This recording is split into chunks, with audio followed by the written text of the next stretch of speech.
In this video, I'm going to explain step by step what it takes to start an Amazon business.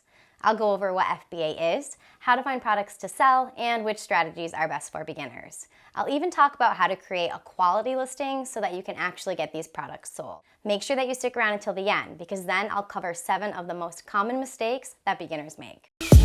Hi, I'm Cassandra Barney with ProfitGuru. I'm a teacher, mother of 3, and Amazon FBA seller. Here at ProfitGuru, we're dedicated to trying strategies out and continually improving our own software to help other Amazon sellers just like you. I'm Cassandra with ProfitGuru. I know you probably want to just dive right into what it takes to start an Amazon business, but first let's talk about a few important factors that you're going to want to keep in mind. Now, starting an Amazon business is not a get-rich-quick thing. It's definitely not something that you're going to start and then overnight just see all of the success. This is truly a business model that the input equals the output. So that's something to think about right in the beginning. Are you wanting to make this your full stream of income, or is this just going to be a side gig for you? Because truly, the effort and the amount of time that you put into it will yield your success. So if you want higher success, it is going to cost you more time. You're also going to want to keep in mind that this is something that you're going to want to research a lot. You wouldn't want to open an Italian restaurant if you knew absolutely nothing about pasta, would you? The same applies to this. And there are so many resources out there, especially free ones, for you to learn all about Amazon businesses. This channel right here being one of those free resources. So if you're interested in e-commerce or making your own Amazon business, we're going to be covering a lot of content right here on this channel. So hit that subscribe button. Something else to keep in mind is that Amazon has a lot of rules, and you're going to want to make yourself familiar with these rules because even a small infraction could get your account shut down permanently. Amazon is the world's second largest retailer, and given the world that we're living in right now, it's easy to see why so many people are choosing to buy online. Now, yes, Amazon themselves does sell a lot on their platform, but over half of all of the revenue that they bring in is from third-party sellers, just like you and I. And unlike eBay, where there could be several different listings, I mean tens or hundreds for one single item, Amazon does things a little differently. They only want one listing per item that all of the sellers end up sharing. There's a buy box that gets rotated between all of the sellers. But if you click on the new and used link, then you're able to see exactly all of the sellers that are currently trying to sell this item. The seller, which is highest ranked by Amazon at that time, will be the buy box winner. Now that you understand why Amazon is the best platform to partner with, it's time to open up your seller account. There's a few documents that you're definitely going to need and Amazon absolutely requires in order for you to open up your Amazon account. The first being your federal tax ID or your social security number. You're also going to need a credit card on file. And this is important that it's actually a credit card and not like a gift card or a debit card. And the reason why they need this is in case your account ever gets to a negative balance. Next, they're going to want to see a bank statement. So the bank statement has to have your bank's name at the top with its credentials, and it has to have your name and address as well. And then under that, they're going to want to see a list of transactions so they can actually see that this is your account and that you're using it to make purchases. You'll need a phone number for Amazon to contact you, and in some cases, they might even ask for a utility bill. If you have all of these documents, the rest of it is pretty straightforward. But if you need further help explaining how to open up an account, look in the description below and I'll link a video for you. Basically, what you're going to do is request to have an interview with somebody from Amazon. The interview is usually 4 days out. So if you were to request an interview today, your interview would be 4 days from now. What you're going to do is make sure you have your documents with you for that interview, and you're going to talk with someone from Amazon so that they can confirm you are who you say you are. They're going to want to see your ID as well right beside you so that they can look at your face and match it up to your picture. Something super important to note is that you cannot have more than one Amazon account without Amazon's permission. So if you ever end up opening another account and Amazon finds out, they could actually terminate all of your accounts. So if you ever want to open up another account, make sure that you go about it the right way and you ask Amazon's permission first. Now that you have your seller account set up, it is time to choose, do you want FBA or FBM? FBA is called Fulfilled by Amazon. This is where you're going to take your products and send them to an Amazon warehouse. They're going to take care of the rest of it from there. They will, once you get an order, take it off of the shelves, put it into the box, ship it to the customers, even deal with the customer service end of it. So you don't even ever have to worry about dealing with any complaints or returns. The only thing you'll really have to do is if somebody asks a question about your product, you'll have to type in and answer a question about it.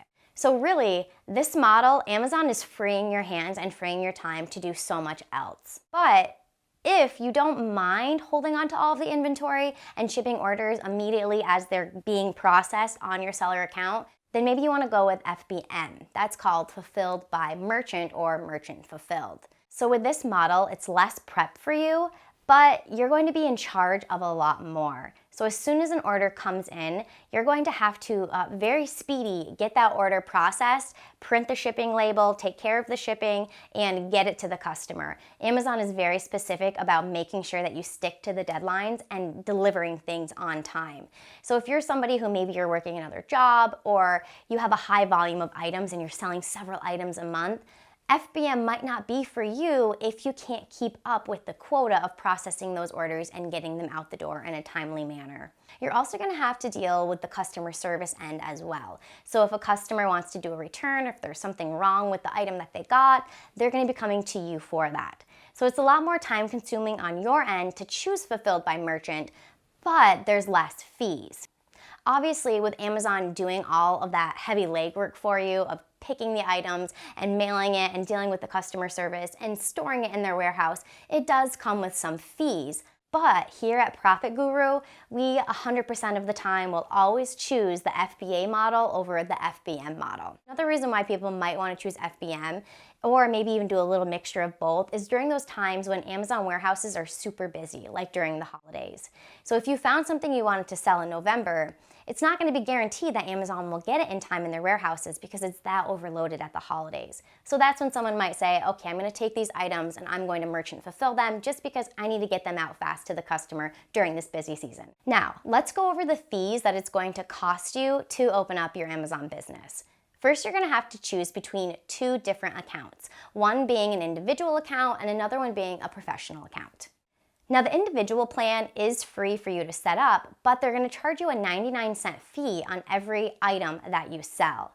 If you sign up for the professional account, it's $39.99. So if you're going to be selling more than 40 items anyways, having the professional account right there is going to make it worth it. Doing the professional account, you'll also be able to do promotions and different sales and use Amazon's advertising platform. You're also going to be more favored by Amazon to get that buy box win. We would strongly encourage you to start out with that professional plan. The next fee that Amazon charges is a referral fee.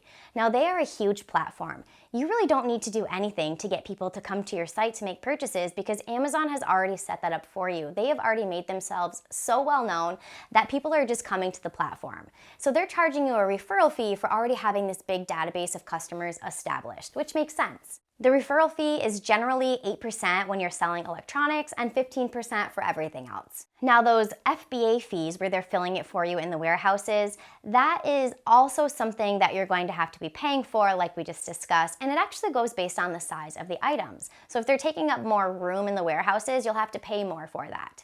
A lot of people try to stay inside of the small standard size because the fee for that is a flat $2.50.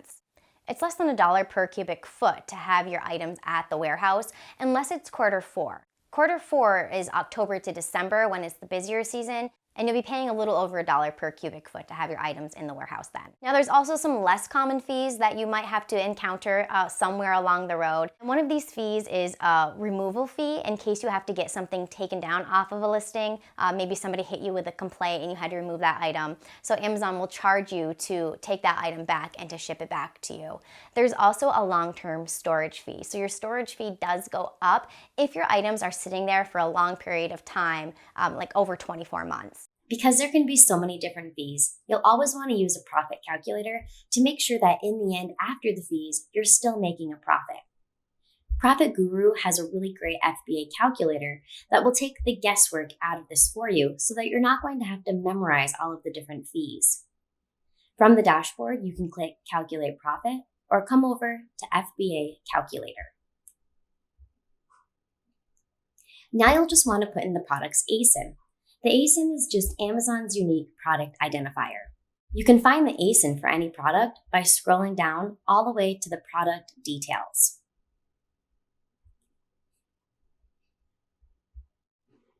We'll paste the ASIN and run the search.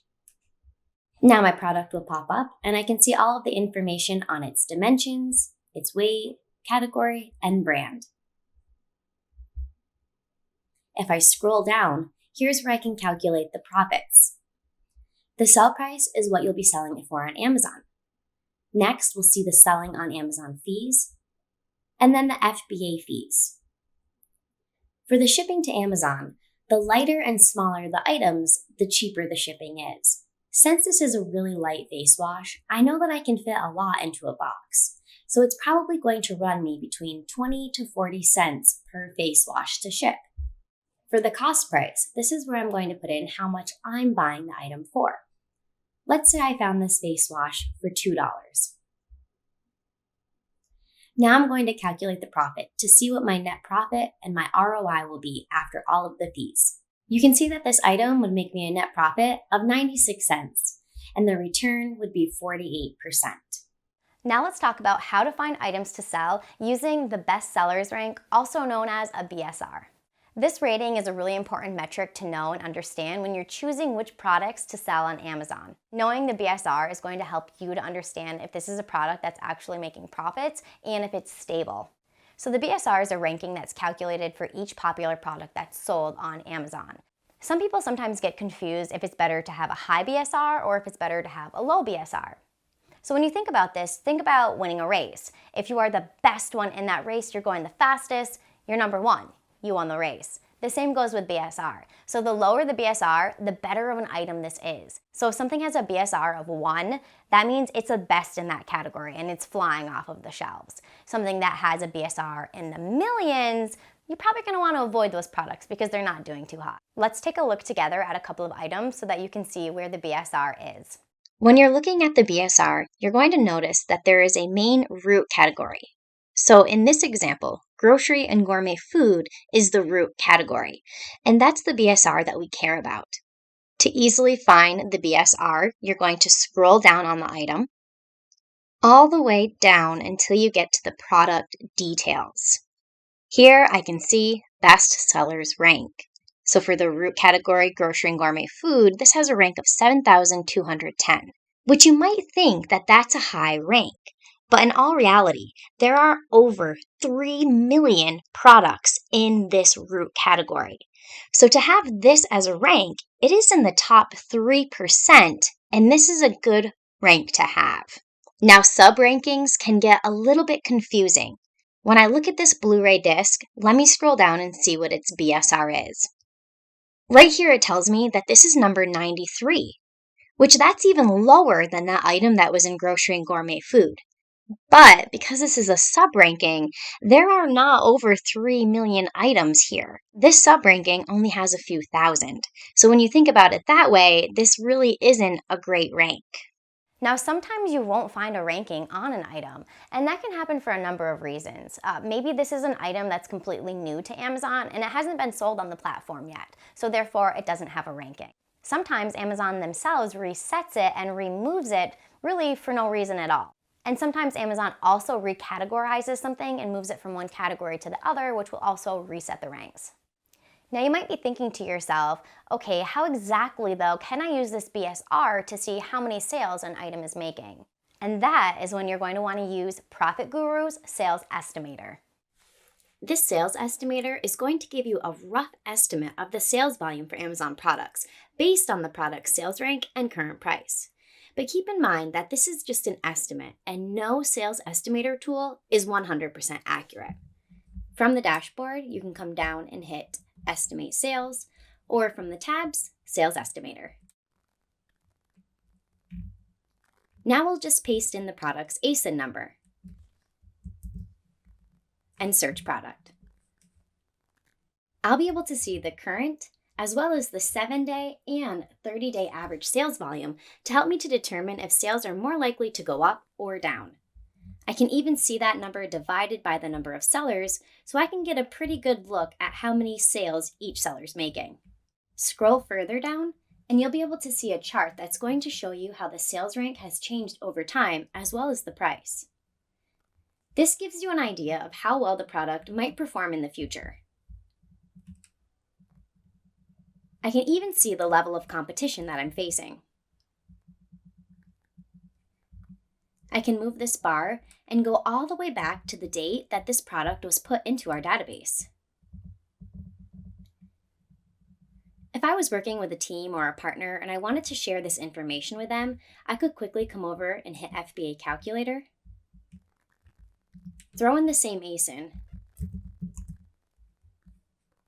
and I'll be able to get this information in a shareable link to share with my team. Now let's discuss how to source these products to find and to list and sell and start making a profit on. Now there's a lot of different models that you can use, and they all have their pros and their cons. It really all depends on where you are right now, how far you want to take your business, and how much profit you have right now to invest. Now, the very best sourcing model for beginners is doing arbitrage. That being because it doesn't cost you an arm and a leg to get started, and you can start seeing results and selling products in as little as 2 weeks. Retail arbitrage and online arbitrage are the art of going out and finding products that there's a difference between the listing price that you see in front of you at the store or online and the listing price that is on Amazon. So you're going to capitalize on this difference, and then you're going to buy that product yourself, list on Amazon at that higher price, and receive the profits from the difference. This is definitely one of the best ways for new people to come in and to get a taste of what it's like to sell on Amazon. And there are a lot of people who make a lot of money doing arbitrage. The next model you could use to source is called dropshipping. This is moving goods from a manufacturer directly to the customer. This means that you pick a supplier that has an item that you want to sell.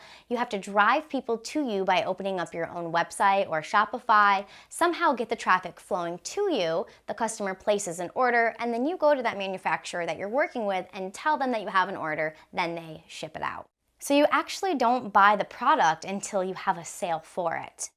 It's technically not against Amazon's rules to do this, but it is risky because you're putting your account's health in that distributor's hands. Once you place that order, it's all on them. So you have to be able to trust them and know that they're going to package it and send it and do it right to make the customer happy. Dropshipping is also extremely competitive. As a new seller, it can be hard to make revenue, and the items that you're going to be selling to get big profits are going to be items that are pretty expensive, into the hundreds. The next model you can use, which is going to cost you the most time and money to start and to start seeing results and sales from, is to private label an item. This is when you're designating a manufactured product under a name of a retailer instead of the manufacturer. For example, Costco's tennis shoes are actually from Skechers.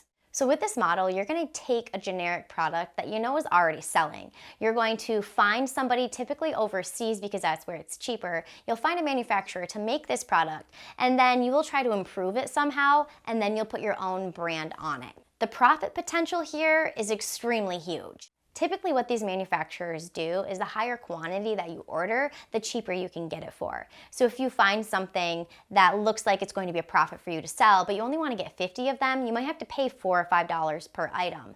But if you order 5,000 of them, then you might only have to pay $1 or $2 per item. So you're going to need a lot of capital to start. Also, the shipping time takes considerably a long time, especially right now in the world we're living in. So you could be waiting months to even get your products delivered from overseas. If private labeling is something that you want to do and you're excited to go out there and to find some items that might be a good generic item that you can private label, ProfitGuru has a great product research tool so that you can find items that are high demand products. Let me show you how to do that right now.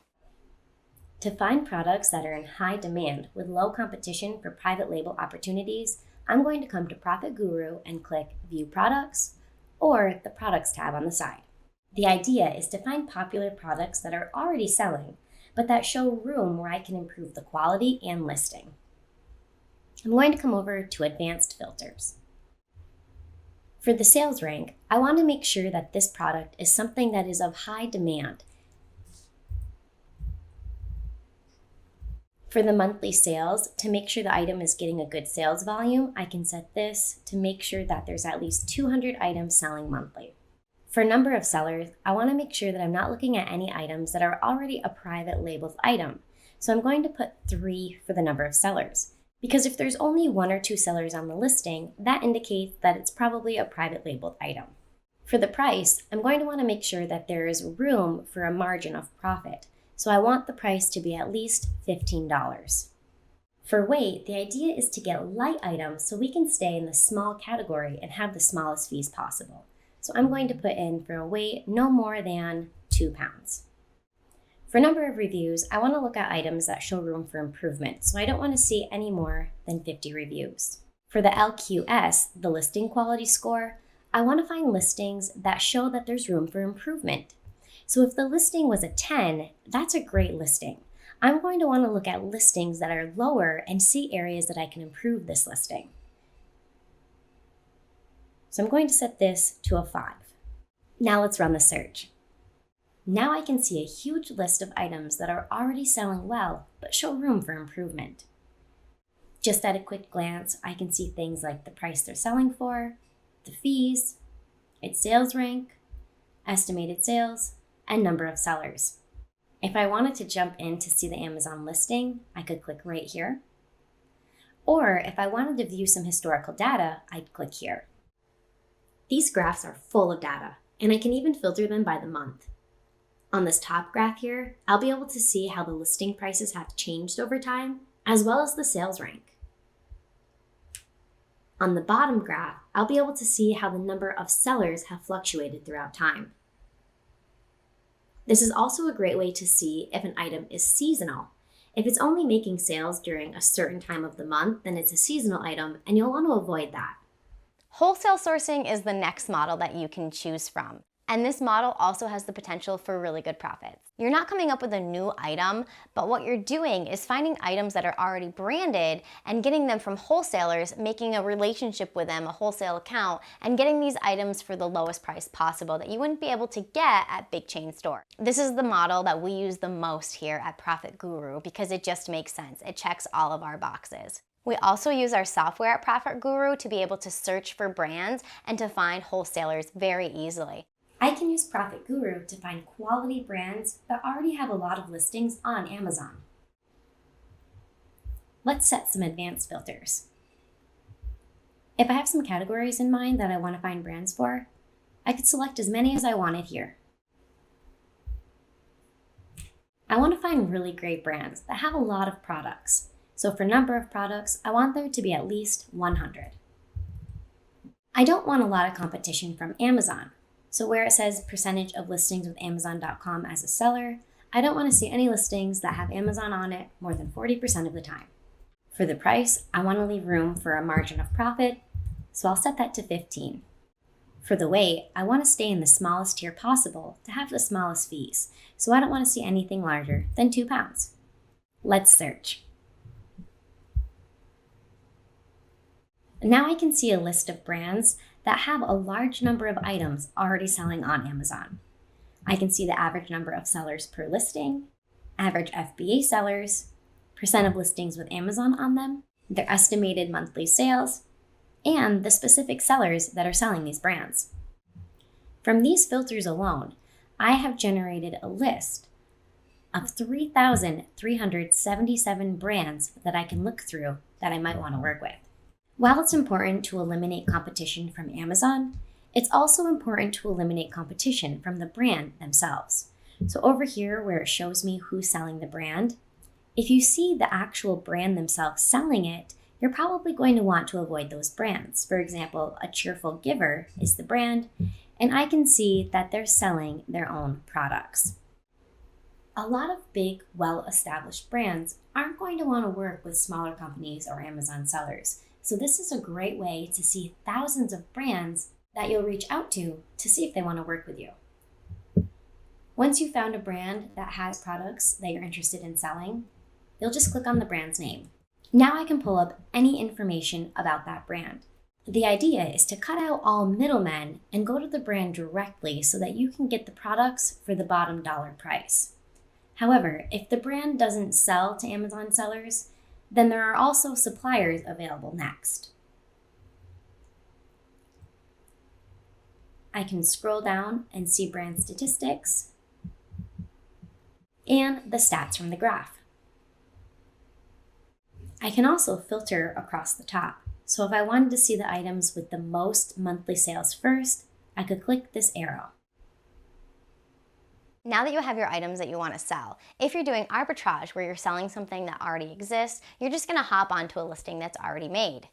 But if you're doing one of the other models that involves creating a bundle, rebranding it somehow, you're going to need to start your own listing. Now, this is where a lot of people go wrong as sellers because they don't consider how important your listing is and how optimized it really needs to be to make those sales.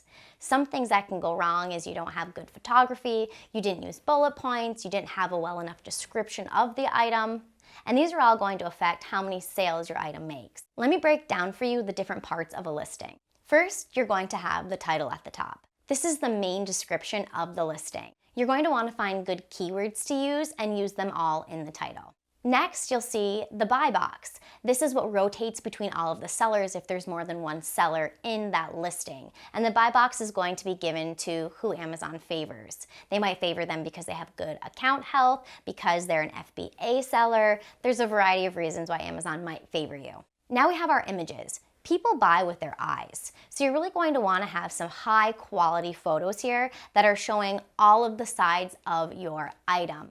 The first picture must show only the main product and it must be nice and clean with like a white pure background. Then the other pictures that follow are going to show all the different sides of the item, maybe even in action if it's like a toy. And to add a video, a high quality video is a huge selling point. Then you're going to see the product bullet points. These bullet points are going to describe the item in more depth than just what the title could do on its own. You're going to want to include anything important here like the main features, what the age range is, and you're going to want to keep using those same keywords again that best describe your item. The keywords are when you are thinking about this item, what are people going to type into the search box to try to find the item? Those are going to be the keywords. So you're going to want to match what people are searching for to the different words you're using in your listing so that that listing will pop up when they're searching for this product. You'll also have the product description where you're putting all of the benefits of your item. You really want to make it known to the customer why they need this product, why it's going to solve their problem, how it's going to help them. Again, you're going to want to use keywords. Once you have your products in your possession, then you're going to want to ship them off to Amazon. Some suppliers can ship directly from them to Amazon, but you have to keep in mind that this is kind of harder to do. For one, you're going to have to get your labels to the supplier to put on those items. And you're also going to want to have to make sure that they're prepping it the right way. Amazon requires different prep methods depending on what the item is. For example, if it's a set, two things that you want to put together as one, you have to put it into a clear poly bag that has a warning label on it that it's a choking hazard, a suffocation hazard. It has to have that on the bag. That's one of their rules. Then once you seal the bag up, on the outside, you have to put a sticker that says this is a set so that they know at the warehouse not to open it and take those items apart. So make sure that if you're not having the items shipped to you to prep, that your supplier knows these different rules so that they can prep your items the right way before sending them into Amazon. Now, the easiest way that I use to prep is using Inventory Lab. Inventory Lab really makes it so fast and simple to prep your items. You're going to put in the SKU or scan the barcode for your item, and then all of the listings for that item are going to pop up in Inventory Lab. So you'll select the one that you want to jump onto if this is something that's already listed in Amazon.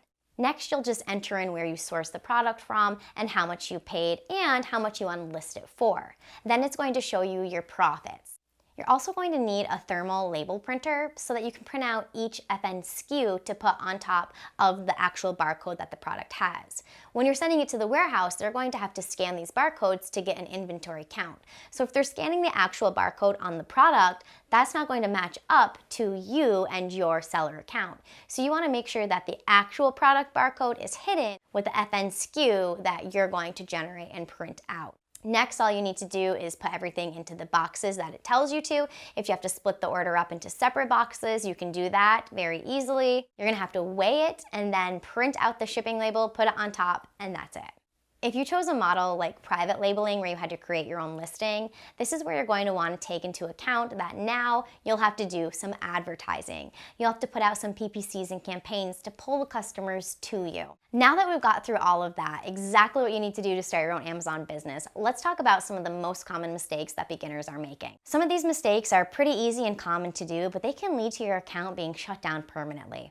The first mistake is not knowing the rules. Hundreds of Amazon sellers get suspended every single day. mostly because of small issues that could have been easily corrected. One issue might be shipping a box that's oversized, or incorrectly labeling your products, sourcing from bad suppliers, or sourcing something that is actually a restricted brand. But luckily, in Amazon's own Seller University, you can clearly see all of these rules, so familiarize yourself with them. The next thing to keep in mind is your stock management.